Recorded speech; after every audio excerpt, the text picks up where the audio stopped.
विकास क्या है? विकास लगातार चलने वाली प्रक्रिया है, यानी development is a womb to tomb process. गर्भ से लेकर कब्र तक चलने वाली प्रक्रिया है विकास, वोम टू टॉम प्रोसेस। ठीक है, लेकिन वृद्धि एक निश्चित एज के बाद बच्चे की लंबाई बढ़ना, शरीर की अंगों का बढ़ना, ये रुक जाएगा, बट विकास जीवन पर्यंत चलता रहता है, हमेशा चलने वाली प्रक्रिया है। इन चीजों को समझ लीजिएगा, कई बार परीक्षा में प्रश्न आए हैं इनसे, और भाषा हमें नहीं समझ में आती और हम आता हुआ प्रश्न गलत करके चले आते हैं, इसलिए चीजों को ध्यान से समझते जाइएगा। किसी भी चीज को ये मत समझिएगा कि बहुत सामान्य बात है। अच्छा, एक बात यहाँ पर ये आता है कि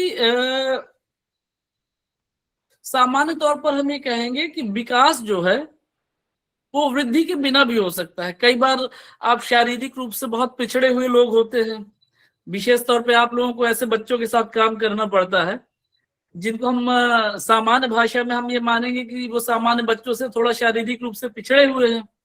ठीक है, लेकिन आप देखिए तो बौद्धिक रूप से या विकासात्मक दृष्टि से कई बार वो बच्चे बहुत आगे तक जाते हैं और बहुत ज्यादा डेवलप हो जाते हैं। यानी शारीरिक वृद्धि का विकास पर कोई प्रभाव नहीं पड़ता, विकास इंडिपेंडेंट होता है। लेकिन जो वृद्धि है, वृद्धि क्या है? वृद्धि एक तरह से विकास पर डिपेंडेंट है, बट विकास क्या है? विकास एकदम इंडिपेंडेंट है, ये बिना वृद्धि के भी हो सकता है। लेकिन अगर वृद्धि हो रही है, विकास हो रहा है, तो इसका मतलब वृद्धि कुछ ना कुछ होगी। तो वृद्धि ग्रोथ पर कहीं ना कहीं, ग्रोथ जो है कहीं ना कहीं डेवलपमेंट पर डिपेंड करती है, लेकिन डेवलपमेंट कहीं पर भी ग्रोथ पर डिपेंड नहीं करता है, और आप लोग इस सब तथ्य को बहुत बेहतर तरीके से समझते हैं। अब विकास के बारे में अगर हम बात करें तो विकास की प्रक्रिया की विशेषताएं क्या क्या होती हैं। सबसे पहली प्रक्रिया क्या है? जैसा मैंने बताया, the development is a process continuing from womb to tomb, यानी विकास गर्भ से लेकर कब्र तक चलने वाली प्रक्रिया है। इसका मतलब क्या हुआ? विकास एक निरंतर चलने वाली प्रक्रिया है जो कभी नहीं रुकती, हमेशा विकास की प्रक्रिया होती रहती है। कहीं ना कहीं हमेशा हम कुछ सीखते समझते रहते हैं, कहीं ना कहीं हम हमेशा कोई अनुभव प्राप्त करते रहते हैं, यानी हर समय विकास की प्रक्रिया निरंतर चलती रहती है। इवन मनोविज्ञान तो कहता है कि जब हम सो रहे हैं तब भी हम सीख रहे हैं, कई बार हम अपने सपनों से अनुभव प्राप्त करते हैं। ठीक है, तो विकास की जो प्रक्रिया है वो निरंतर चलने वाली प्रक्रिया, कभी नहीं रुकती। फिर विकास की प्रक्रिया में एक निश्चित क्रम होता है, विकास की प्रक्रिया का एक निश्चित क्रम होता है। जैसे यहाँ पर जब कोई बच्चा है तो कोई बच्चा पहले अपने हाथ पैरों को सपोर्ट करना सीखता है, उसके बाद वो बैठना सीखता है, उसके बाद वो खड़ा होना सीखता है, घुटनों के बल रेंगना सीखता है, फिर खड़ा होता है, अल्टीमेटली चलना सीखता है। ऐसा नहीं है कि विकास एकदम से अचानक से वो आगे पहुंच जाएगा, विकास एक निश्चित क्रम में होगा, उसमें एक निश्चित पैटर्न होगा। मानसिक विकास की बात करें तो जब हम बच्चे होते हैं तो हम मेंटली थोड़ा सा अलग तरह से सोचते हैं, जैसे जैसे उम्र बढ़ती जाती है हमारा मेंटल लेवल और बढ़ता जाता है। लेकिन वृद्धि का कोई निश्चित क्रम नहीं होता। अभिवृद्धि ऐसे तो नहीं होती ना कि पहले सर बन गया, हाथ पैर बाद में बने। अभिवृद्धि शरीर के सभी अंगों में एक समान होती है, एक जैसी होती है। वो कैसा होता है? वो सर्कुलर होता है, हम कह सकते हैं। लेकिन विकास का एक निश्चित क्रम होता है, एक निश्चित दिशा होती है। विकास का एक सिद्धांत है एकीकरण का सिद्धांत। यानी विकास की प्रक्रिया क्या है? विकास की प्रक्रिया एकीकरण का परिणाम है। एकीकरण क्या हुआ? एकीकरण का अर्थ होता है इंटीग्रेशन। पापा, इसको हम लोग भैया के बर्थडे पे दे दिया जाएगा। अरे ये भीम जी, अपना माइक ऑफ करिए, डिस्टर्ब करते हैं रोज। आप लोगों को बताया जाता है, समझ में नहीं आता। अब भाई सर देखिए ना, माइक सबका म्यूट कर दीजिए अगर हो सके तो। विकास की प्रक्रिया जो है, विकास की प्रक्रिया एकीकरण के सिद्धांत को फॉलो करती है। एकीकरण के सिद्धांत से क्या आशय है कि बालक पहले छोटी छोटी क्रियाओं को करना सीखता है, बाद में उन सारी क्रियाओं को जब सीख जाता है तो उनको इंटीग्रेट करके वो जटिल क्रियाओं को करना सीख जाता है। और शरीर के अंगों के संचालन में भी यही होता है। बच्चा पहले छोटे मूवमेंट सीखता है, बाद में सारे मूवमेंट्स को इंटीग्रेट करके वो एक साथ बड़े मूवमेंट करना शुरू कर देता है। यानी विकास एकीकरण के नियम का ही पालन करता है। विकास की दूसरी विशेषताओं की अगर बात करें तो ये इंडिविजुअल डिफरेंस के रूल का ही फॉलो करता है। आप लोगों को व्यक्तिगत विभिन्नता के बारे में आप लोगों ने बहुत पढ़ा होगा समावेशी शिक्षा में, और साथ ही साथ आप लोगों की ट्रेनिंग का एक बहुत महत्वपूर्ण अंग भी होगा ये इंडिविजुअल डिफरेंसेस। तो विकास की प्रक्रिया जो है तो अलग अलग बच्चों का जो डेवलपमेंट रेट होता है वो अलग अलग होता है। वे मनोविज्ञान कहता है कि किन्हीं भी दो बच्चों का डेवलपमेंटल रेट पूरी तरह से एक जैसा नहीं हो सकता। हालांकि डेवलपमेंटल रेट को मेजर भी नहीं किया जा सकता। तो प्रत्येक बालक के विकास की दर क्या है? प्रत्येक बालक के विकास की दर अलग अलग होती है। कोई चीजों को जल्दी सीख जाता है, कोई धीरे सीखता है ना। तो विकास का जो एक अगला सिद्धांत है वो है व्यक्तिगत विभिन्नता का सिद्धांत, और विकास की प्रक्रिया व्यक्तिगत विभिन्नता के सिद्धांत को फॉलो करती है। अच्छा, जब एक यहाँ पर बात करते हैं, यहाँ एक लाइन में अगर अंतर बताना हो तो वृद्धि और विकास में एक जो अंतर है तो हम ये कह सकते हैं कि वृद्धि क्या है? वृद्धि विकास का एक संकीर्ण रूप है, यानी वृद्धि विकास का ही अंग है, विकास एक व्यापक प्रक्रिया है। ठीक है। अब विकास की जो गति है वो कैसी है? लिनियर नहीं है, माने एक सीधी रेखा में नहीं है, बल्कि कैसी है विकास की गति? स्पाइरल है। ये आप शारीरिक विकास के क्रम में भी देख सकते हैं, और साथ ही साथ विकास के दूसरे पक्षों के संदर्भ में भी ये देख सकते हैं कि विकास कैसे होता है। पहले एक स्टेप बच्चे ने सीखा, कोई एक प्रोसेस सीखा, और उस प्रोसेस को पीछे सीखे हुए प्रोसेस के साथ वो कंसोलिडेट करता है। कंसोलिडेट करने का मतलब क्या है? जो उसने सीखा है उसको पीछे सीखी गई बात के साथ जोड़ता है, मजबूत करता है, और बाद में उसको मैच्योरिटी पे ले जाता है। यानी जो डेवलपमेंट का प्रोसेस है, बच्चा आगे बढ़ेगा, पीछे जाएगा, फिर आगे जाएगा, और ये प्रोसेस हमेशा चलता रहता है। तो हम कह सकते हैं कि जो डेवलपमेंट है वो स्पाइरल मोशन में मूव करता है, ना कि लिनियर मोशन में मूव करता है। और इन सभी बिंदुओं पर परीक्षाओं में कई बार प्रश्न पूछे गए हैं अलग अलग। पीपीटी तो नहीं शो हो रही, कोई और कंफर्म करे प्लीज। मैसेज में ही हो रही सर, हो रही है। इंटरनेट इशू होगा। मैसेज में ही कंफर्म कीजिए। अब तो मैंने आपको यहाँ पर बताया विकास के कुछ सिद्धांतों के बारे में, मैंने निरंतरता के सिद्धांत के बारे में बताया, व्यक्तिगत विभिन्नता के सिद्धांत के बारे में बताया। एक यहाँ पर और याद रखना है कि विकास की प्रक्रिया। माइक ऑफ कर लीजिए किसी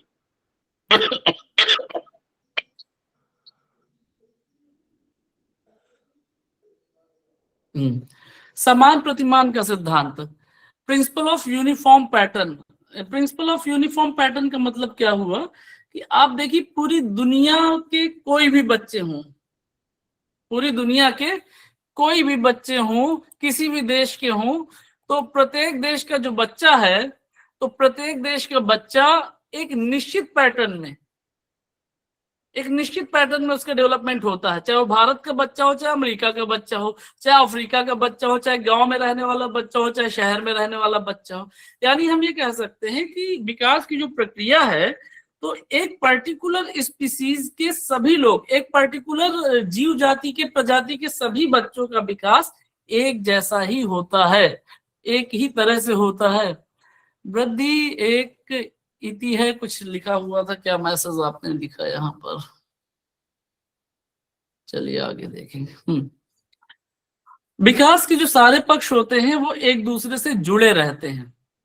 शारीरिक विकास, मानसिक विकास, सामाजिक विकास, ये सारे पक्ष एक दूसरे से परस्पर जुड़े रहते हैं। जो बच्चा मेंटली डेवलप्ड होगा तो ज्यादा संभावना है कि वो सामाजिक रूप से भी डेवलप होगा। शारीरिक रूप से जो बच्चा स्वस्थ होगा वो मानसिक रूप से भी ज्यादा उसके स्वस्थ होने की संभावना होगी। तो मोस्टली विकास के सारे पक्ष, सारे आयाम एक दूसरे से जुड़े रहते हैं।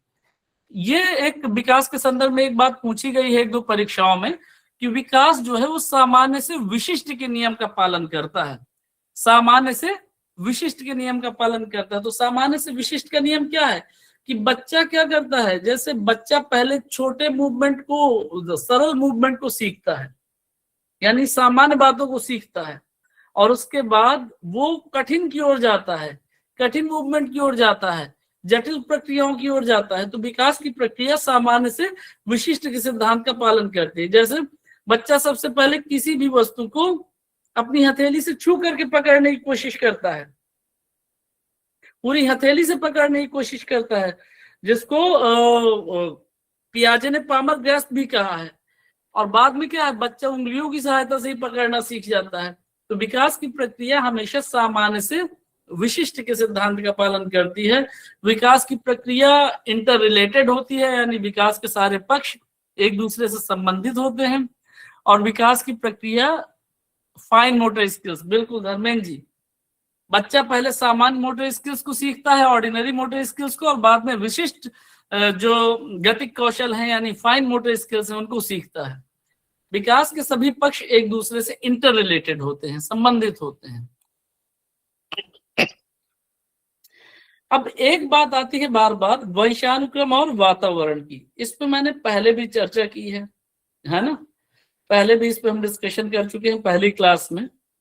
तो मनोविज्ञान के सामने ये प्रश्न शुरू से रहा कि विकास की प्रक्रिया वातावरण से प्रभावित होती है या विकास की प्रक्रिया वंशानुक्रम से प्रभावित होती है। तो मनोवैज्ञानिकों के दो समूह थे और उन दोनों समूहों के बीच एक ये विवाद रहा लगातार काफी समय तक कि विकास की प्रक्रिया पर वंशानुक्रम का प्रभाव पड़ता है या वातावरण का प्रभाव पड़ता है। तो उस विवाद को मनोविज्ञान में प्रकृति पोषण विवाद कहा गया, नेचर एंड नर्चर डिबेट कहा गया।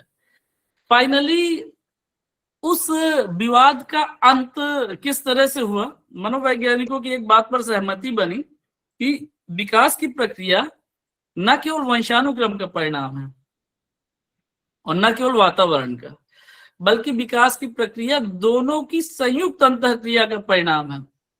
तो वुडवर्थ का एक प्रसिद्ध स्टेटमेंट है इस संदर्भ में, हेरिडिटी एंड एनवायरनमेंट के इंपैक्ट के संदर्भ में। वुडवर्थ ने कहा विकास की प्रक्रिया वंशानुक्रम और वातावरण दोनों के संयुक्त प्रभाव का गुणात्मक फलन है, यानी वातावरण और वंशानुक्रम दोनों मिल करके विकास की प्रक्रिया का निर्माण करते हैं। वुडवर्थ का बड़ा प्रसिद्ध स्टेटमेंट है D = H multiplied by E, where D is development, H is heredity and E is environment। विकास की प्रक्रिया वंशानुक्रम और वातावरण के संयुक्त प्रभाव का गुणात्मक फलन है। ये वुडवर्थ का प्रसिद्ध कथन है और बाद में मनोवैज्ञानिकों की इस बात पे सहमति बनी कि विकास न केवल वातावरण से प्रभावित होता है और न केवल वंशानुक्रम से, बल्कि दोनों से प्रभावित होता है। अब दोनों का प्रभाव कितना क्या होता है। हेरेडिटी जो है हमारा वंशानुक्रम है, वंशानुक्रम हमारी सीमाओं को निर्धारित कर देता है, वंशानुक्रम हमारी सीमाओं को निर्धारित कर देता है। और विकास क्या है, वातावरण क्या है, वातावरण ये निर्धारित करता है कि उन सीमाओं के अंदर हम कहां तक आगे जा पाएंगे, और वातावरण उन सीमाओं के पार जाने में भी हमारी मदद करता है। ठीक है, तो वंशानुक्रम का प्रभाव किन किन चीजों पर पड़ता है। वंशानुक्रम का प्रभाव पड़ता है हमारी त्वचा के रंग पर, बालों के रंग पर, आंखों के रंग पर, हमारे शरीर की बनावट पर, हमारी लंबाई पर। इन सब बातों का प्रभाव, ये सारी बातें हेरिडिटी से प्रभावित होती हैं, यानी वंशानुक्रम से प्रभावित होती हैं। ठीक है, और वजन पर एक्चुअली वातावरण का भी प्रभाव पड़ता है। अमरजीत जी, आप रह करके क्या खा रहे हो, कैसे वातावरण में रह रहे हो, उससे भी प्रभावित होता है। तो हेरिडिटी इन सब चीजों को प्रभावित करती है कि हमें भविष्य में कौन कौन सी बीमारियां हो सकती हैं। और कहीं ना कहीं आज भी कुछ मनोवैज्ञानिक ये मानते हैं कि हेरिडिटी कहीं ना कहीं हमारी बुद्धिमत्ता को भी प्रभावित करती है, लेकिन अधिकांश मनोवैज्ञानिक इस बात से असहमति रखते हैं।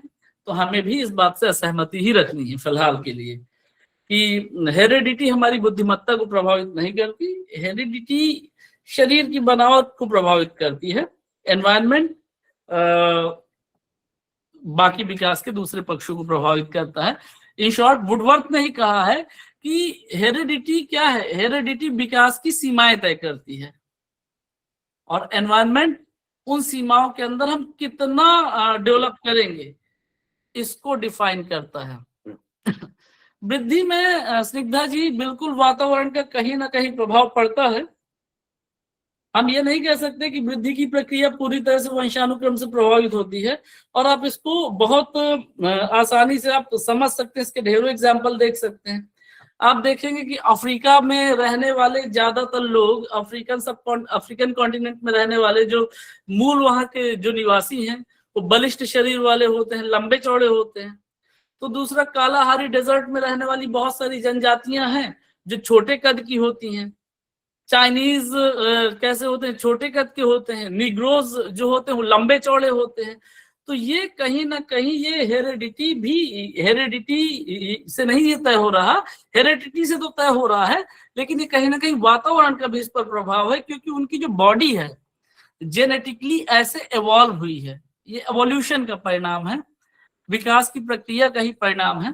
तो कह सकते हैं कि वातावरण भी कहीं ना कहीं इस पर प्रभाव डालता है, शरीर की वृद्धि पर, शरीर की बनावट पर।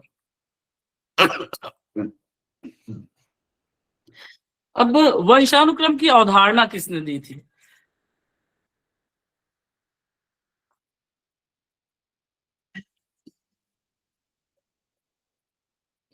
वंशानुक्रम की अवधारणा दी थी सबसे पहले ग्रेगर जॉन मेंडल ने। मेंडल ने क्या किया था? मेंडल ने मटर के पौधों पर अपने प्रयोग किए। मेंडल ने कितने प्रयोग करके देखना चाहा कि कभी ऐसा हो जाए कि मटर का कोई लंबा पौधा उगाए, लेकिन ऐसा कभी भी हुआ नहीं। ठीक है, तो मेंडल ने अपने इन प्रयोगों के आधार पर, मटर के पौधों पर किए गए प्रयोगों के आधार पर हेरिडिटी यानी वंशानुक्रम की अवधारणा दी, और उन्हीं के आइडियाज से आगे जीन का कॉन्सेप्ट निकल के आया, क्रोमोसोम्स का कॉन्सेप्ट निकल के आया। तो खैर बायोलॉजी की बातें हो जाएंगी तो उस पर हम ज्यादा आगे नहीं जाएंगे। तो याद रखना है कि वंशानुक्रम के संदर्भ में सबसे पहले प्रयोग किसने किए? मेंडल ने किए। और वंशानुक्रम की अवधारणा, हेरिडिटी की अवधारणा किसने दी? हेरिडिटी की अवधारणा मेंडल ने दी। मेंडल ने किस पर अपने प्रयोग किए? मटर के पौधों पर अपने प्रयोग किए। बिल्कुल अमित जी, सही है एकदम नाम। अच्छा, एक बात यहाँ पर याद रखना है कि एक बड़े प्रसिद्ध मनोवैज्ञानिक थे फ्रांसिस गाल्टन। फ्रांसिस गाल्टन, तो फ्रांसिस गाल्टन का ये मानना था कि जो व्यक्ति की बुद्धिमत्ता होती है वो वंशानुगत होती है। फ्रांसिस गाल्टन का मानना था कि व्यक्ति की बुद्धिमत्ता वंशानुगत होती है, यानी बुद्धिमान माता पिता की संतान बुद्धिमान ही होगा और बुद्धिमान होने की संभावना ज्यादा है, और मंद बुद्धि या सीमित बुद्धि वाले माता पिता की संतान की संभावना ज्यादा है कि मंद बुद्धि या सीमित बुद्धि वाला ही होगा। और इस बात को प्रमाणित करने के लिए उन्होंने एक पुस्तक लिखी, हेरिडिटरी जीनियस, और उनकी इस किताब ने ही प्रकृति पोषण विवाद को जन्म दिया मनोविज्ञान में। फ्रांसिस गाल्टन, फ्रांसिस गाल्टन को याद रखिएगा, बायोमेट्री लिख रखा है मैंने यहाँ पर। उनको बायोमेट्री का जनक भी माना जाता है, फ्रांसिस गाल्टन को। फ्रांसिस गाल्टन एक बड़े मशहूर वैज्ञानिक के भाई थे, कजिन थे। कोई अगर उनका नाम बता पाए तो लिख करके मैसेज करें।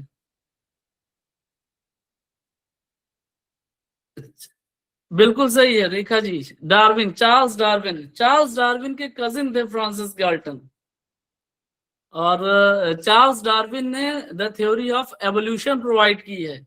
विकास का सिद्धांत, the theory of evolution was given by Charles Darwin. Charles Darwin Francis Galton के चचेरे भाई थे। चार्ल्स डार्विन ने पूरी दुनिया के अनेक जगहों की यात्रा करके, सैंपल्स कलेक्ट करके द थ्योरी ऑफ एवोल्यूशन दिया, और सबसे पहले डार्विन ने कहा कि हमारे पूर्वज बंदर थे, चिंपैंजी थे, यानी इंसान का जो डेवलपमेंट है वो चिंपैंजी से हुआ है, बंदरों से हुआ है। और ये बात आज पूरी तरह से प्रमाणिक है, सत्य है। तो गाल्टन ने हेरिडिटरी जीनियस नाम की पुस्तक लिखी, और गाल्टन का मानना था कि बुद्धिमत्ता वंशानुगत होती है। इसी तरह से एक दूसरा विचारक था गोडार्ड। गोडार्ड ने भी ये माना कि बुद्धिमान माता पिता की संतान बुद्धिमान होगी और मंद बुद्धि माता पिता की संतान मंद बुद्धि होगी। यानी गोडार्ड भी गाल्टन की ही तरह ये मानने वाला था कि बुद्धिमत्ता वंशानुक्रम से प्रभावित होती है। और इन लोगों ने वहां की उस समय की तमाम परिवारों पर एक्सपेरिमेंट किए, ऑब्जर्वेशन किए। जैसे गोडार्ड का ऑब्जर्वेशन है, कैलिकट फैमिली पे उसने अपने एक्सपेरिमेंट किए, ऑब्जर्वेशन किए ब्रिटेन में, और उसने देखा कि उसके परिवार में पिछली कई पीढ़ियों में सिर्फ मंदबुद्धि ही पैदा हुए हैं। तो फ्रांसिस गाल्टन हो गए, गोडार्ड हो गए, ये सारे वो लोग थे जो ये मानते थे कि वंशानुक्रम का प्रभाव बुद्धिमत्ता पर ज्यादा पड़ता है, और ऐसे ही लोगों के कारण प्रकृति पोषण विवाद उत्पन्न हुआ। लेकिन अब इन बातों से हम ये नहीं कह सकते कि फ्रांसिस गाल्टन या गोडार्ड बेवकूफ थे। ये भी अपने समय के बड़े विचारक थे, अलग अलग क्षेत्रों में इन्होंने अपने आइडियाज दिए, उस पर इन्होंने काम किया। प्रकृति पोषण विवाद की मैंने आपसे चर्चा अभी कर ली। तो मनोविज्ञान में प्रकृति पोषण विवाद चलता आ रहा है आज भी किसी न किसी रूप में। कुछ मनोवैज्ञानिक ऐसे हैं जो मानते हैं कि जो विकास की प्रक्रिया वो प्रभावित होती है हमारे पोषण से, यानी हम कहेंगे इसको वंशानुक्रम से। इस पर मैंने डिस्कशन कर लिया आपसे ऑलरेडी। अच्छा, प्रकृति पोषण विवाद के बाद जब मनोविज्ञान सही तरीके से पढ़ा जाने लगा, सही तरीके से समझा जाने लगा, तो उसका श्रेय जाता है मुख्य रूप से एक मनोवैज्ञानिक को, जेबी वाटसन को।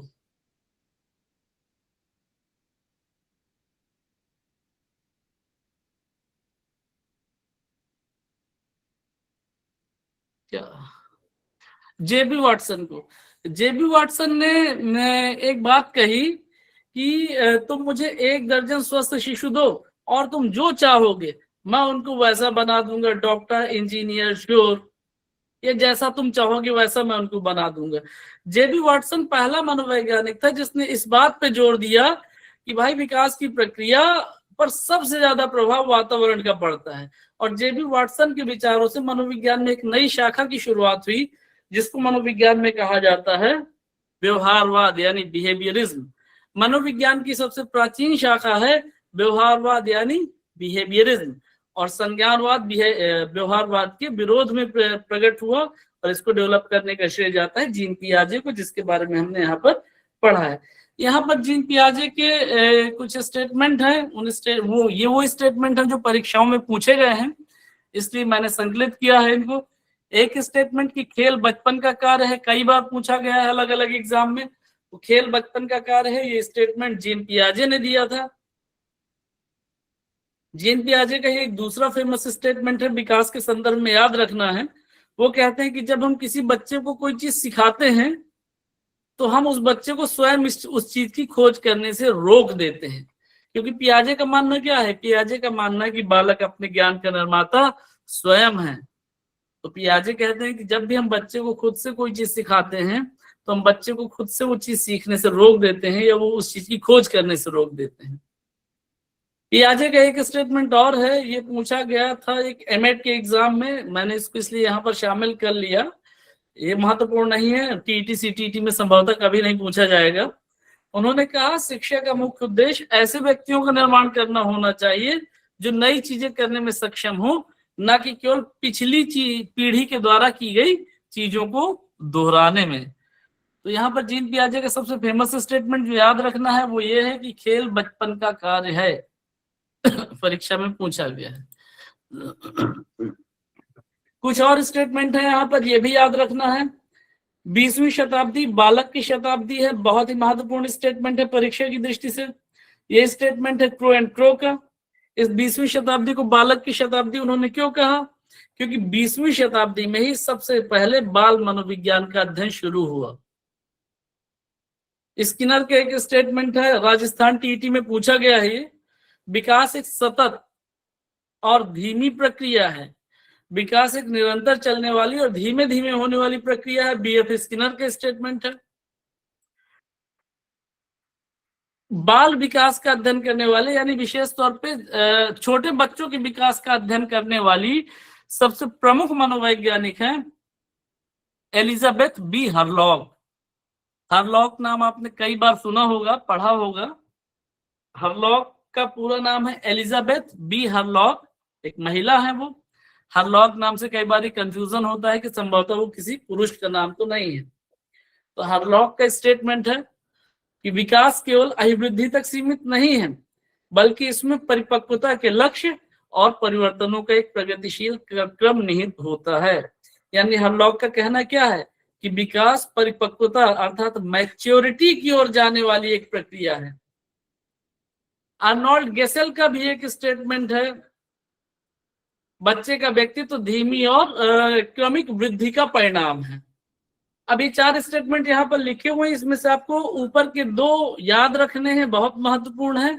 20वीं शताब्दी बालक की शताब्दी है, क्रो एंड क्रो का दिया हुआ, और दूसरा विकास एक सतत और धीमी प्रक्रिया है, स्किनर का दिया हुआ, और जीन पियाजे के स्टेटमेंट कि खेल बचपन का कार्य है। इनको याद रखना है।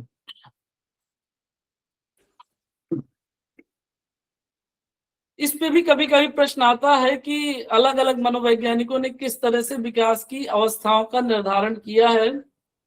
तो एक मनोवैज्ञानिक है रॉस, आप यहाँ पर स्क्रीन पे दिख रहा होगा। रॉस के अनुसार उन्होंने विकास की 4 अवस्थाएं बताई हैं। सबसे पहली शैशवावस्था, जिसका टाइम पीरियड है 1 साल से 3 साल तक।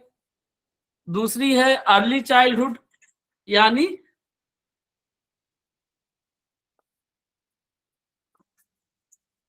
प्रारंभिक बाल्यावस्था। प्रारंभिक बाल्यावस्था का टाइम पीरियड है 3 से 6 वर्ष तक। दूसरा है उत्तर बाल्यावस्था, यानी 6 से 12 वर्ष तक। और उसके बाद अंत में है किशोरावस्था, यानी एडोलसेंस, 12 वर्ष से 18 वर्ष तक।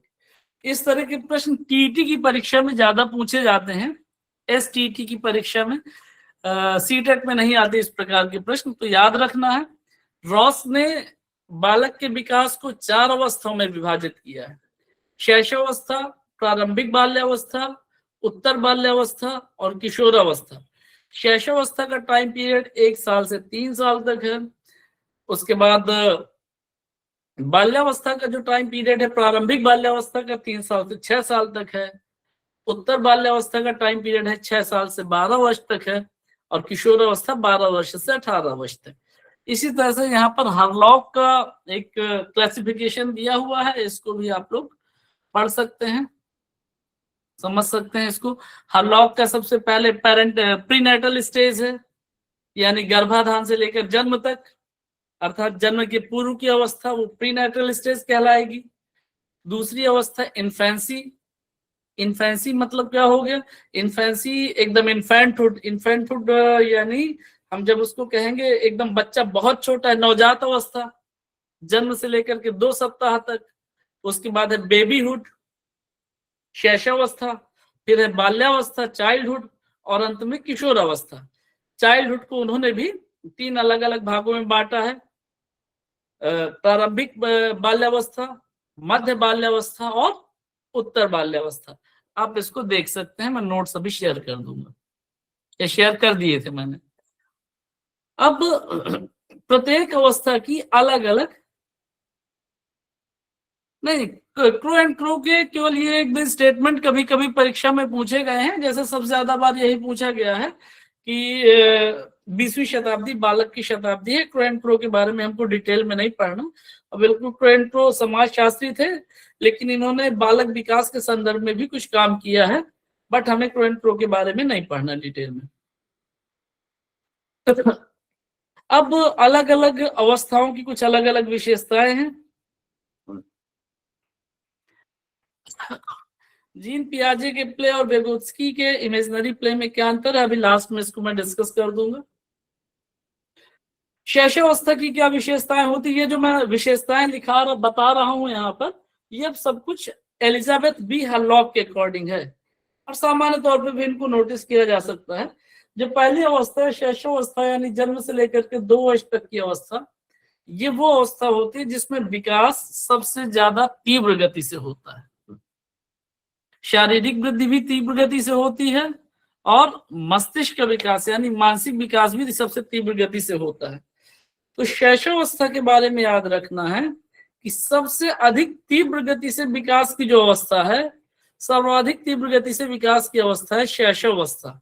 इस चीज को आप देखिए, महसूस भी कर सकते हैं कि जन्म लेने के बाद अगले 2 वर्षों में बच्चा कितना तेजी से डेवलप होता है, कितना तेजी से चीजों को सीख जाता है। जो शैशवावस्था यानी इन्फेंसी या बेबीहुड है, इस अवस्था की एक विशेषता होती है नैर्सिज्म यानी नैर्सिस्टिक अप्रोच। हालांकि ये 5 साल की एज तक, 6 साल की एज तक की प्रवृत्ति होती है आत्म प्रेम की प्रवृत्ति। बच्चे का पूरा फोकस अपने आप पर होता है, अपनी आवश्यकताओं को पूरा करने पर होता है। बच्चा आत्म केंद्रित होता है, अपने आप में ही मगन होता है, उसको किसी से मतलब नहीं होता है और वो अपनी आवश्यकताओं की पूर्ति चाहता है केवल। बच्चा सीखता कैसे इस एज में? बच्चा सीखता है इमिटेट करके सीखता है, बड़ों की नकल करके सीखता है। अच्छा, व्यवहारवादी कहते हैं कि बच्चा कैसे सीख रहा है? बच्चा सीख रहा है बड़ों की नकल करके। और जीन पियाजे क्या कहेंगे इसको कि ठीक है, बच्चे ने बड़ों की नकल करने के लिए बड़ों के व्यवहार को तो देखा, लेकिन इस बात का निर्णय खुद किया कि उस व्यवहार को कैसे प्रदर्शित करना है। यानी जीन पियाजे कहते हैं कि बच्चा खुद से सीख रहा है और व्यवहारवादी कहते हैं कि बच्चा नकल करके सीख रहा है। तो बात ठीक है कि इस एज में बच्चा दूसरों के व्यवहार का अनुकरण करके जल्दी सीखता है, तेजी से सीखता है।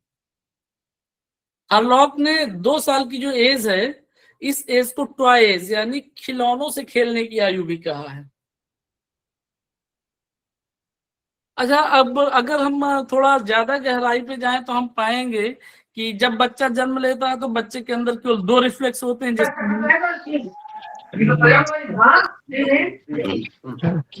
आदरणीय संदीप जी, जी जी मैं तो आपसे माफी चाहूंगा, तो कुछ मुझे कहना था, जरूरी बात जी जी आपसे। बिल्कुल, प्लीज प्लीज। तो पहले तो माफ करिए, मैं आपकी क्लास नहीं में बीच में प्लीज इंटरप्ट कर रहा हूँ, कुछ अपरिहार्यता है। मैं कल आप हिंदी में ग्रामर को बेस्ड करके जो जी। कराइए, हिंदी सभी के लिए आएगी, शायद आपको मालूम ही है, जी मतलब जी जी फर्स्ट सेकंड पेज में मैंडेटरी है, तो इसको जी। लीजिए। और एक निवेदन है कि इसका ग्रामर को बेस्ड करके एक इसका डेमो क्लास करवा दीजिए कल। जी जी और बिल्कुल। जुड़े हुए सभी आदरणियों से निवेदन है कि 9 से 10 हिंदी का ग्रामर बेस्ड आपका डेमो क्लास होगा।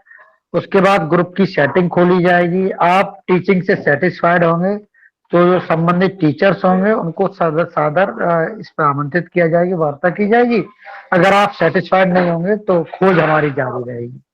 तो हिंदी को लेके कल का आपका एक सेशन रहेगा 9 से 10 का। धन्यवाद, माफी चाहता हूँ आपको बीच में रोकने के लिए, खेद है। तो अगर हम मैं शैशवावस्था के बारे में बात कर रहा था, अगर हम ज्यादा गहराई पे जाएं तो हम यहाँ पे पाएंगे कि जब बच्चा जन्म लेता है तो उसके अंदर केवल 2 रिफ्लेक्स होते हैं। कौन कौन से रिफ्लेक्स होते हैं? एक तो होता है सकिंग रिफ्लेक्स होता है, दूसरा पामर ग्रास्प होता है। इसके बारे में जीन पियाजे के सिद्धांत में पहले बता चुका हूँ। फिर हरलॉक का मानना है कि मोस्टली 2 महीने का जब बच्चा हो जाता है तो ध्वनि के प्रति रिस्पॉन्स करना शुरू कर देता है। 2 महीने के बच्चा ध्वनि के प्रति रिस्पॉन्स करना शुरू कर देता है, ठीक है। और 2-3 महीने की एज तक आते आते बच्चा अपनी माँ की आवाज को भी पहचानने लगता है, पहचानना शुरू कर देता है। 4 महीने की एज तक आते आते बच्चा अपने परिवार के दूसरे सदस्यों की आवाज नहीं क्लियर आ रही, बच्चा अपने परिवार के दूसरे सदस्यों की आवाज पहचानने लगता है। और बच्चे में एक प्रश्न परीक्षा में आया है कि बच्चे में भय का प्रसार कब, भय का संवेग कब उत्पन्न होता है? तो ब्रिक्स का मानना है, एक मनोवैज्ञानिक है ब्रिक्स, कि 2 साल की उम्र के पहले तक बच्चे में भय का संवेग उत्पन्न नहीं होता। इस बात को महसूस भी कर सकते हैं। 1-1.5 साल के बच्चे के आगे आप रस्सी डाल दीजिए और सांप डाल दीजिए, वो दोनों को अपने हाथ में उठा सकता है। यानी अभी उसमें प्रॉपरली भय का संवेग डेवलप नहीं हुआ। उसे आप अंधेरे में छोड़ दीजिए, रोशनी में छोड़ दीजिए, वो समान रूप से रिस्पॉन्ड करेगा। तो ब्रिक्स कहते हैं कि भय का संवेग बच्चे में 2 साल की उम्र तक आते आते डेवलप हो पाता है, उसके पहले नहीं होता। तो परीक्षा में प्रश्न आया, इसको भी याद रखिएगा आगे।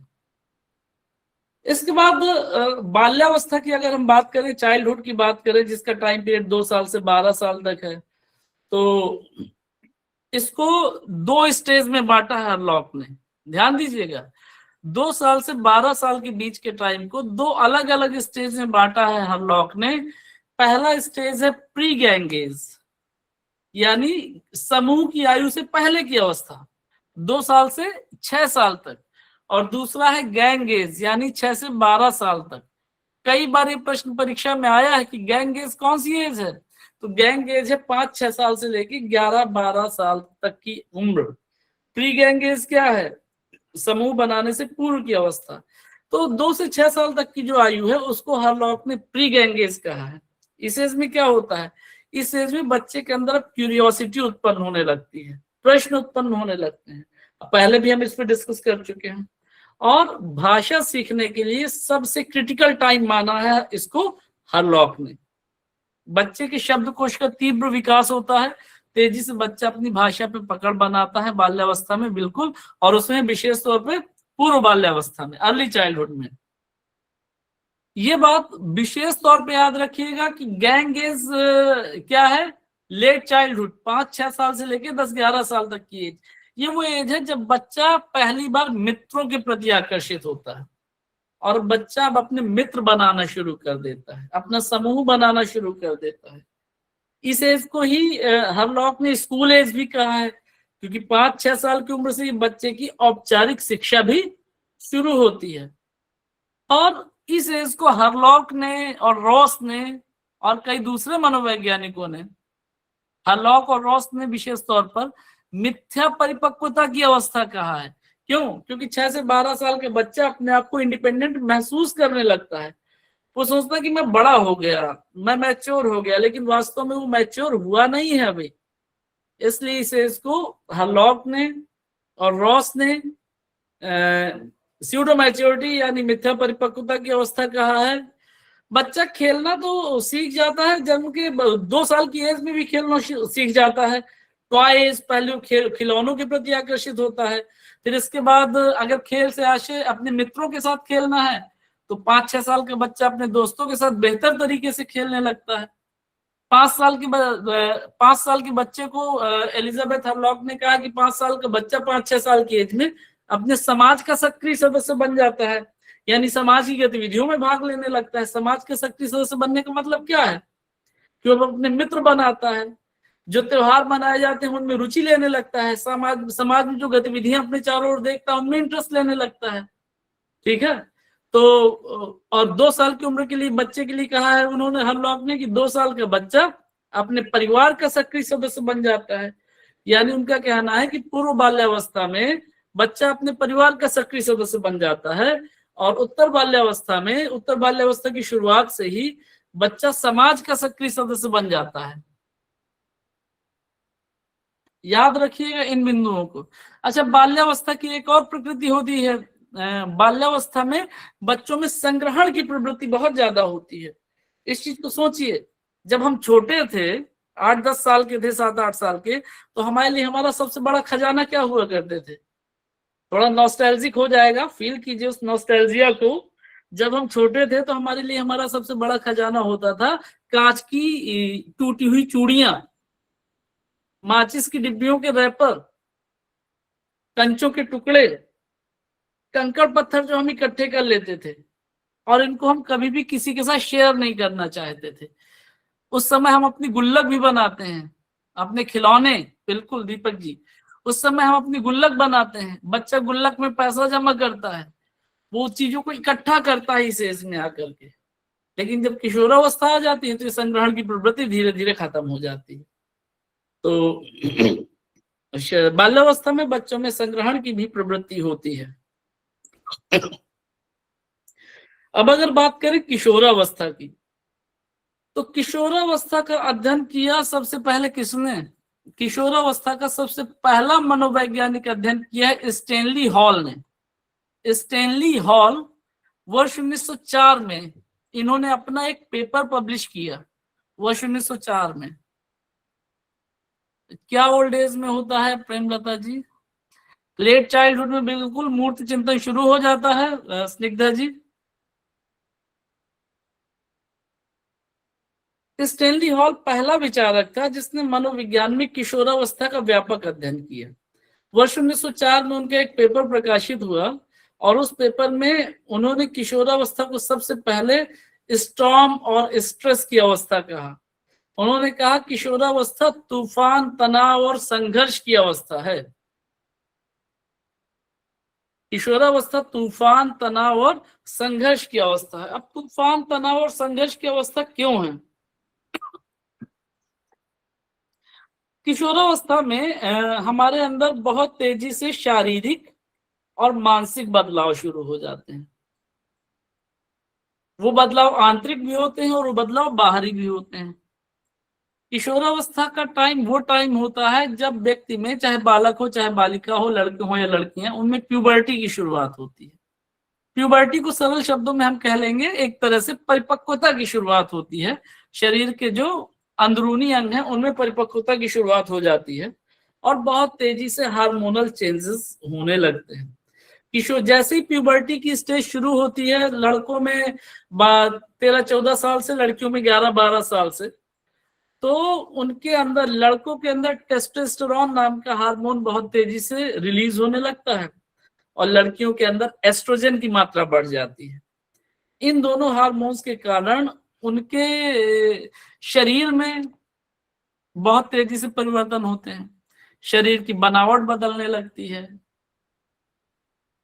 आवाज बदलने लगती है। अब बच्चा इन परिवर्तनों के दौरान इन परिवर्तनों को कई बार समझ नहीं पाता, लेकिन अब इन परिवर्तनों पे डिस्कस करें तो किससे करें? हमारी सोसाइटी ऐसी कि हमारी सोसाइटी में ऐसी बातों पे, शरीर में होने वाले इन परिवर्तनों में जो किशोरावस्था में शुरू होते हैं, इन परिवर्तनों के बारे में हमारी सोसाइटी में घरों में चर्चा करना टैबू माना जाता है। अब वो अपने माता पिता से बात नहीं कर सकता खुल के, क्योंकि सेक्सुअल चेंजेस भी शुरू हो रहे हैं। वो उन पे अपने माता पिता से बात नहीं कर सकता, परिवार में उस पर चर्चा नहीं हो सकती। तो बच्चा क्या करता है? बच्चा अपने आप में तनाव में आ जाता है। अब वो ऐसी चीजों पे डिस्कशन किससे करता है? ऐसी चीजों पे डिस्कशन वो अपने हम उम्र साथियों से करता है, और उसके हम उम्र साथी भी उसी कंडीशन से जूझ रहे हैं। जब उसे सही जवाब नहीं मिलते तो वो अपने सवालों का जवाब दूसरे सोर्सेज में तलाशने की कोशिश करता है, जैसे आज के समय में इंटरनेट। तो ज्यादा संभावना इस बात की है कि उसको अपने सवालों के, बिल्कुल बता रहा हूं, बच्चा अपने सवालों के जवाब जब नहीं पा पाता तो तनाव में जूझता है, और जब इधर उधर सवालों के जवाब खोजने की कोशिश करता है तो ज्यादा संभावना इस बात की होती है कि उसमें बुरी आदतें आ जाएंगी, या उसको सही सलाह नहीं मिलेगी, उसे गलत सलाह मिलेगी। और इन सारी चीजों की वजह से किशोरावस्था को स्टैनली हॉल ने तूफान, तनाव और संघर्ष की अवस्था कहा है। स्निग्धा जी, दो हार्मोन्स हैं जो, सबसे पहला हार्मोन जो पुरुषों में उत्सर्जित होता है वो है टेस्टोस्टेरोन, और महिलाओं में उत्सर्जित होने वाले हार्मोन का नाम है एस्ट्रोजन, जो प्यूबर्टी की शुरुआत में उत्सर्जित होते हैं, जिससे शरीर की बनावट में अंतर आते हैं। टेस्टोस्टेरोन और एस्ट्रोजन। तो किशोरावस्था में बच्चों के सामने ये सारी समस्याएं आती हैं। विपरीत लिंगी के प्रति आकर्षण उत्पन्न हो जाता है, अपोजिट जेंडर के प्रति जनरली बच्चों में आकर्षण उत्पन्न हो जाता है। उनकी अपनी खुद की लैंगिक पहचान विकसित होने लगती है, सेक्सुअल आइडेंटिटी डेवलप होने लगती है। लेकिन अनफॉर्चुनेटली हमारी सोसाइटी में सेक्सुअल आइडेंटिटी पर चर्चा करना, अपोजिट जेंडर के प्रति आकर्षण के बारे में चर्चा करना, सेक्सुअल चेंजेस पे चर्चा करना, इन सब बातों को हमारी सोसाइटी में टैबू माना जाता है, और जिसके कारण ज्यादातर किशोर वही बच्चों को खुद से ही इनको झेलना पड़ता है।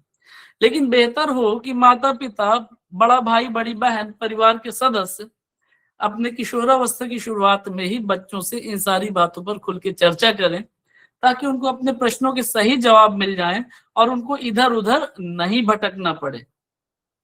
ये बहुत ही आवश्यक है। और इस मामले में हम इतने ज्यादा पिछड़े हुए हैं कि तमाम मुस्लिम देशों में आज सेक्स एजुकेशन दी जा रही है, लेकिन हमारे भारत जैसे देश में, जो हम बहुत तेजी से विकसित होता हुआ देश है, हम इस पर चर्चा भी नहीं करना चाहते। और किशोरावस्था में बच्चे जो गलत आदतें सीखते हैं, जो गलत डायरेक्शन में जाते हैं, उसके पीछे कहीं ना कहीं एक बहुत बड़ी समस्या है। और इन सारी चीजों को देखते हुए, खैर, उन्होंने, स्टैनली हॉल ने इसको स्टॉर्म, स्ट्रेस और स्ट्रगल की अवस्था कहा है, यानी तूफान, तनाव और संघर्ष की अवस्था कहा है। अब जैसा मैंने बताया, सेक्सुअल आइडेंटिटी बच्चों में डेवलप होने लगती है, अपनी लैंगिक पहचान डेवलप होने लगती है, अपोजिट जेंडर के प्रति अट्रैक्शन उत्पन्न हो जाता है, साथ ही साथ उनमें खुद का भी आइडेंटिटी क्राइसिस आ जाता है, खुद की पहचान बनाने का एक उनपे दबाव होता है इस एज में। अब बच्चा अपने माता पिता की परछाई से निकलकर, बाहर निकलकर अपनी खुद की एक आइडेंटिटी बनाने की दिशा में आगे बढ़ना चाहता है। तो बच्चों में इस एज में आइडेंटिटी क्राइसिस यानी मैं कौन हूं का संकट भी उत्पन्न हो जाता है। अमूर्त चिंतन की योग्यता आ जाती है, पहले मैं डिस्कस कर चुका हूं जीन पियाजे में। अब इस एज में बच्चा आकर के हीरो वर्शिप करने लगता है, यानी जिससे ज्यादा प्रभावित होता है उसको अपना आदर्श बना लेता है। किशोर अवस्था में आप देखिए, लड़कों के कमरों में, लड़कियों के कमरों में फिल्म अभिनेताओं के, क्रिकेटर्स के, ये अलग अलग लोगों की इस तरह से जिसको ज्यादा प्रभावित है पोस्टर्स होते हैं, क्योंकि अब इस एज में हीरो वर्शिप कर रहा है, उसमें बहादुरी के कार्य करने की प्रवृत्ति आ रही है, रिस्क लेने की क्षमता उत्पन्न हो गई है, विद्रोह की प्रवृत्ति उत्पन्न हो गई है। और जब ये सारी बातें जो उसमें लगातार तेजी से उत्पन्न हो रही हैं, इमर्ज हो रही हैं, जब उन बातों को एड्रेस करने वाला कोई नहीं मिलता तो बच्चा तनाव में चला जाता है, तो और अपने आप से स्ट्रगल करना शुरू कर देता है। आज के समय में किशोर वही, बिल्कुल ये बात ठीक कह रहे हैं राजेश जी कि अगर हम बच्चों को कुछ बताने का प्रयास करते हैं तो अपने ही लोग हमें गलत समझते हैं। लेकिन जरा एक बात पे विचार कीजिए कि हमारे न बताने के कारण अगर हमारा बच्चा गलत रास्ते पे चला गया तो उसकी जिम्मेदारी किसकी होगी? उसकी जिम्मेदारी तो हमारी होगी ना, चाहे हम शिक्षक हों, चाहे हम माता पिता हों, अभिभावक हों। आज देखिए किशोरावस्था में क्यों बच्चों में आत्महत्या करने की प्रवृत्ति इतना तेजी से बढ़ रही है। किशोरावस्था में बच्चों के ऊपर बहुत ज्यादा अनावश्यक दबाव डाला जा रहा है, सफल होने का दबाव, परीक्षाओं में अच्छे अंक प्राप्त करने का दबाव, कई बार तो पैसा कमाने का दबाव भी उनके ऊपर रहता है। तो खैर ये तो एक ऐसा विषय है जिसपे चर्चा बहुत गहराई से की जानी चाहिए, लेकिन अभी सीमित समय में ये प्लेटफॉर्म उपयुक्त नहीं है इस चीज पे चर्चा करने के लिए। तो परीक्षाओं पे फोकस करें हम, और अपने स्तर से अगर हम कुछ कर सकते हैं तो बिल्कुल हमें करना चाहिए। अपने बच्चों से हमको बातचीत करनी चाहिए, घर में बातचीत करनी चाहिए, बेटों से, बेटियों से, उनको सही और गलत के बारे में बताना चाहिए, उनके अंदर क्या चेंजेस आ रहे हैं उनके बारे में बताना चाहिए कि ये सामान्य है, इसमें कुछ भी गलत नहीं है ना। तो खैर, तो ये हमने 3 अवस्थाओं के बारे में डिस्कशन किया है अभी, शैशवावस्था, बाल्यावस्था और किशोरावस्था के बारे में विस्तार से विकास की प्रक्रिया के संदर्भ में कुछ बातें हमने यहाँ पर मोटा मोटा समझी हैं, ठीक है। और मैंने आप लोगों को इसके जो महत्वपूर्ण सिद्धांत हैं उन महत्वपूर्ण सिद्धांतों पे आपसे ऑलरेडी मैंने चर्चा कर ली है। तो ये टॉपिक हमारा लगभग समाप्त हो गया पूरी तरह से। ग्रोथ एंड डेवलपमेंट का जब आप चैप्टर उठा करके देखेंगे, पिछले सीटेट के पेपर्स देखिए, पिछले टीईटी के पेपर्स देखिए, तो आप इसमें से बहुत सारे प्रश्न आप पाएंगे। 8 से 10 प्रश्न तो आते ही आते हैं इस चैप्टर से, ठीक है। तो इस चैप्टर को बहुत ध्यान से समझिएगा, बहुत महत्वपूर्ण चैप्टर है। मैंने कोशिश की है कि आपको सारी चीजें विस्तार से समझाऊं, उम्मीद है आप लोगों को समझ में आई होंगी। अगर कहीं किसी को कोई दिक्कत है तो आप लोग डिस्कस कर सकते हैं, मैसेज करके डिस्कस कर सकते हैं यहाँ पर। चीजों को प्रॉपरली पढ़िए, क्वेश्चंस मैंने आपको प्रोवाइड किए हैं, उनके आंसर्स भी प्रोवाइड कर दिए हैं। आगे मैं प्रत्येक चैप्टर्स पे आपको ऐसे प्रश्न देता रहूंगा, और ये जो प्रश्न मैं दे रहा हूं इनमें वो सारे प्रश्न सम्मिलित होते हैं जो ज्यादातर अलग अलग परीक्षाओं में पूछे गए हैं, लेकिन मैं जानबूझ करके उनकी भाषा बदल देता हूँ कई बार, और कई बार वैसे ही रहते हैं वो। तो और मेरा उद्देश्य है कि आप लोग कॉन्सेप्ट क्लियर हो, ज्यादा रटने की आवश्यकता ना पड़े। और फिर जैसा भी हम डिस्कस कर रहे थे इंडिविजुअल डिफरेंसेस की, हर व्यक्ति की अलग अलग कैपेसिटी होती है। कोई रट करके सीखता है, याद करके समझेगा, कोई समझ करके प्रश्नों के उत्तर देगा। तो जैसी आपकी शैली हो वैसे आप लोग करिए। उत्तर भी मैंने दे दिए हैं, उत्तर मैं आगे आप लोगों के साथ में शेयर करता चलूंगा, ठीक है। तो आज हमारा ग्रोथ एंड डेवलपमेंट का चैप्टर समाप्त हो गया है। कल की क्लास से हम धन्यवाद आप सभी को। कल की क्लास में हम लोग अब डिस्कस करेंगे अधिगम के बारे में। हाँ, रेखा जी का प्रश्न था जीन पियाजे के प्ले और वाइगोत्स्की के इमेजिनरी प्ले में क्या अंतर है। तो पहली बात तो यहाँ पर मैं ये क्लियर करूं कि इमेजिनरी प्ले का जो कॉन्सेप्ट है वो पियाजे ने भी दिया है और वाइगोत्स्की ने भी माना है। इमेजिनरी प्ले को आप समझ लीजिए तो मुझे लगता है आगे डिस्कस करने की जरूरत नहीं होगी। इमेजिनरी प्ले क्या होता है? काल्पनिक खेल। याद करिएगा जीन पियाजे ने भी इस पे काल्पनिक खेलों की चर्चा की है, आप नोट्स पे भी देख लीजिएगा। काल्पनिक खेल क्या है? हम अपने घर में छोटा बच्चा है 3 साल का, हम उसको डॉक्टर वाली किट ला करके दे देते हैं। अब वो क्या कहेगा, पापा तुम्हें बुखार है, लेट जाओ मैं सुई लगा दूं तुम्हारे। तो लड़का क्या है, डॉक्टर बनने का अभिनय कर रहा है। लड़की खाना पकाने का अभिनय कर रही है। कि 2 बच्चे खेल रहे हैं, एक बच्ची टीचर बन जाती है, दूसरी बच्ची स्टूडेंट बन जाती है, 4-5 साल की बच्ची। बिल्कुल मैं क्वेश्चन आंसर के साथ ही दूंगा। तो ये सब क्या है? ये इमेजिनरी प्ले है, काल्पनिक खेल है ये, यानी जो रियल में नहीं है, बच्चा वैसा बनने की कोशिश कर रहा है। तो दोनों ने इमेजिनरी प्ले का कॉन्सेप्ट दिया है। वाइगोत्स्की ने खेलों पे ज्यादा इंपॉर्टेंस दी है। तो वाइगोत्स्की का मानना है कि जो इमेजिनरी प्ले है, तो इमेजिनरी प्ले बच्चों में लैंग्वेज को डेवलप करते हैं। इमेजिनरी प्ले बच्चों में जो लीडरशिप को डेवलप करते हैं। इमेजिनरी प्लेस बच्चों में सोचने समझने की और तुरंत रिस्पॉन्ड करने की योग्यता को डेवलप कर देते हैं। और जब जीन पियाजे का जो मैंने स्टेटमेंट लिखा था सबसे पहले कि खेल बचपन का कार्य है, तो यहाँ पर जीन पियाजे ने खेल से तात्पर्य सभी प्रकार की गतिविधियों से है जिनमें बच्चा रुचि ले रहा है। वो सभी प्रकार की गतिविधियां बच्चे के लिए खेल ही हैं, और उन खेलों की सहायता से जीन पियाजे कहते हैं कि बच्चा अपने ज्ञान का निर्माण कर रहा है। वाइगोत्स्की ने खेलों पर ज्यादा बल दिया है। तो मुझे लगता है रेखा जी क्लियर हो गया होगा। फिर भी कोई डाउट हो तो प्लीज बताएं अभी, या कुछ और आप पूछना चाह रही हूँ। रेखा जी सुन पा रही हैं आप मुझे? चलिए ठीक है, जिसने भी प्रश्न किया हो, शायद मैं नाम मिस कर रहा हूँ। स्निग्धा जी, इमेजिनरी प्ले अर्ली चाइल्डहुड में होता है। बिल्कुल, अर्ली चाइल्डहुड में भी होता है और लेटर चाइल्डहुड में भी इमेजिनरी प्ले हो सकता है। मैंने अभी आपको बताया ना कि इमेजिनरी प्ले है क्या। चलिए, तो आप आज की क्लास यहीं पर समाप्त करते हैं। श्रीचंद जी बहुत बहुत धन्यवाद आपको। और कल हम लोग अधिगम वाला चैप्टर शुरू करेंगे, उससे रिलेटेड पीडीएफ मैं अभी शेयर कर दूंगा कल। आप में से कुछ लोगों ने कहा था कि वाइगोत्स्की की पीडीएफ मैंने शेयर नहीं की थी, तो मुझे लगा कि हाँ शायद नहीं शेयर की है मैंने, तो मैंने शेयर कर दी है वाइगोत्स्की की भी। आज के टॉपिक की मैंने पीडीएफ भी शेयर कर दी है। मैं आगे आप लोगों को एक पीडीएफ और शेयर करूंगा जिसमें 1 लाइनर क्वेश्चंस होंगे, उनसे भी आपको बहुत ज्यादा हेल्प मिलेगी। आज इतना ही करते हैं, धन्यवाद। आप सभी को शुभकामनाएं। वाला वर्क का भी नहीं है संदीप सर, जी वाला वर्क का भी नहीं, ये विकास की अवधारणा है, जैसे आपने हरलॉक की बताई। वाइगोत्स्की और पोहल वर्क का। एक लोग बोले। आपने हरलॉक की बताई, उसमें आपने बाल्यावस्था तक तो बताया, फिर जो किशोरावस्था पे आप आए तो ये हरलॉक में ही था कि सब इसमें सब शामिल है? क्या है ये किशोरावस्था के विषय में आपने चर्चा की है, ये हरलॉक के अकॉर्डिंग है कि सबके अकॉर्डिंग है?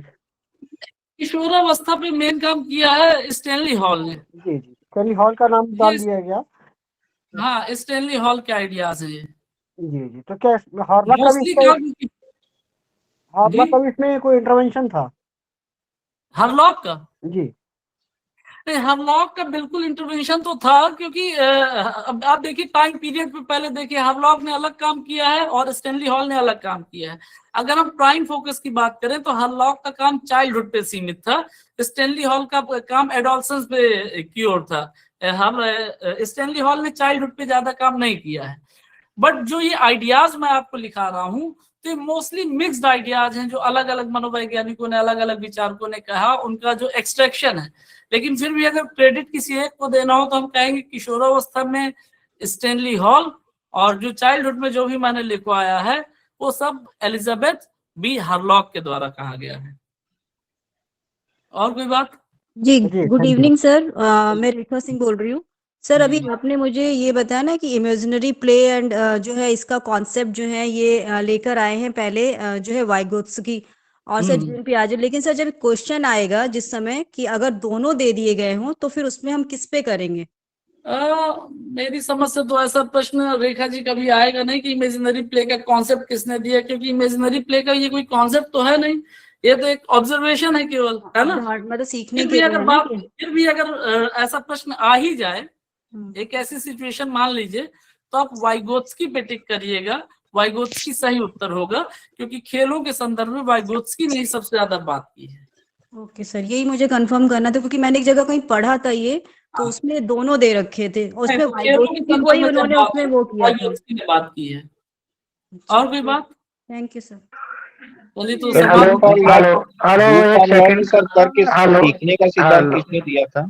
एक सेकंड, थोड़ा राजेश भाई, जी। मैं ये कह रहा था आपको इस क्लास में सारे लोगों को कुछ लगता है कि संशोधन होना चाहिए या कुछ बेहतर होना चाहिए, तो आप मुझे पर्सनली व्हाट्सएप पर लिख के डाल दीजिए क्या और अच्छा किया जा सकता है आपके लिए, और जो क्लास चल रही है उसमें क्या आपको पसंद नहीं है, जो गलत हो रहा हो तो आप मुझे बता देना, व्हाट्सएप कर दीजिएगा, ठीक है ना।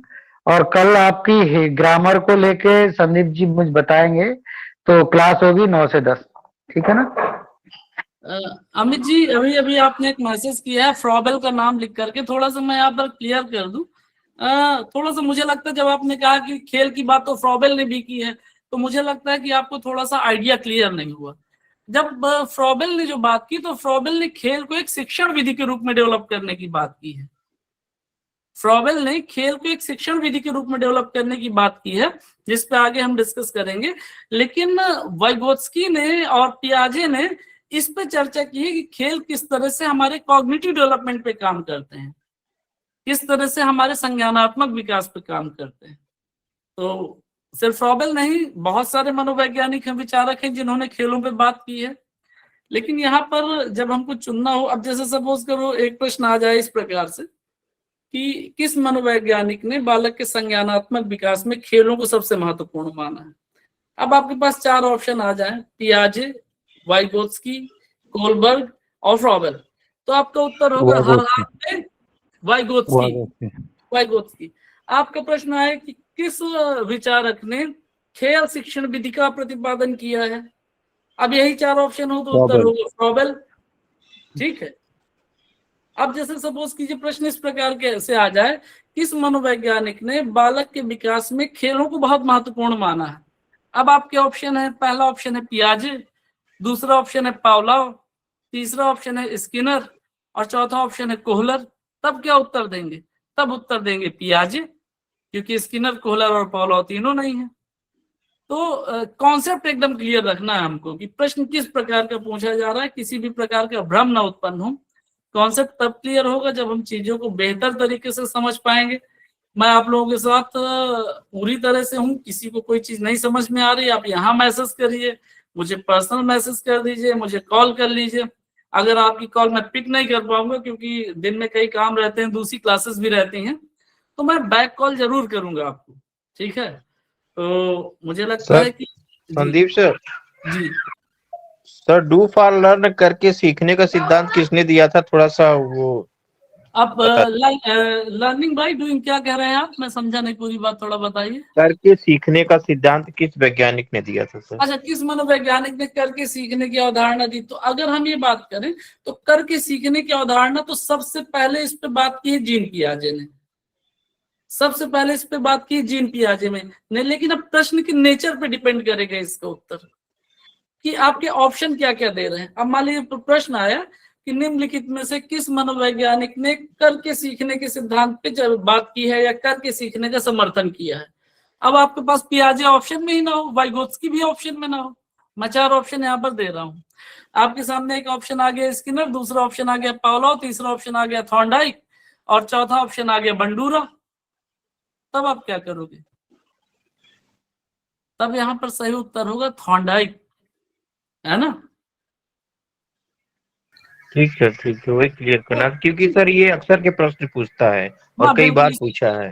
बिल्कुल इस प्रकार के प्रश्न आते हैं। तो इस प्रकार के प्रश्नों में हमको ये समझना है कि कोर आइडिया क्या है किसी विचारक का।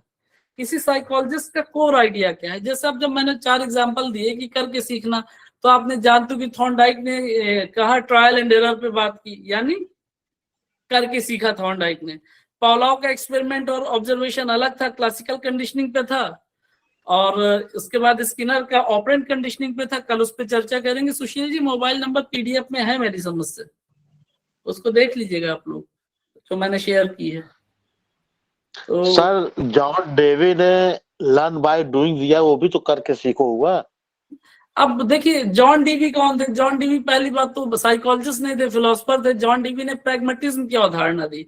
तो मैंने वही तो बताया कि अगर यहाँ पे सपोज करो ऑप्शन ये आता, आपको प्रश्न में के जो विकल्प दिए हुए हैं थोड़ा उन पे चर्चा करनी पड़ेगी। ऐसी बात है, करके सीखना ये कोई एग्जैक्ट एक सिद्धांत नहीं है। करके सीखना कोई एक एग्जैक्ट सिद्धांत नहीं है। अलग अलग मनोवैज्ञानिकों ने इसका अलग अलग तरीके से इस पे सपोर्ट किया है।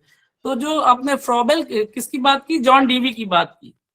जॉन डीवी को प्रैग्मेटिज्म का जनक माना जाता है। प्रैग्मेटिज्म क्या है? प्रैग्मेटिज्म विशेष तौर पे दर्शन शास्त्र की एक विचारधारा है, ठीक है, प्रयोजनवाद इसको कहते हैं। तो उसमें जॉन डीवी बिल्कुल लर्निंग बाय डूइंग का करके सीखने का समर्थन करते हैं। तो कोई एक मनोवैज्ञानिक थोड़ी जो इस बात का सपोर्ट कर रहा है, इस बात का सपोर्ट करने वाले अनेक मनोवैज्ञानिक हैं। अब आपके जो विकल्प हैं प्रश्न के, उनमें से आपको एक को चूज करना पड़ेगा। राजेश जी, क्लियर हो पा रही मेरी बात? ठीक sir, okay sir, okay, thank you sir. आगे अलग अलग प्रश्नों की प्रैग्मेटिज्म को हिंदी में क्या कहते हैं? प्रयोजनवाद, pragmatism, John Dewey. Okay okay sir, thank you.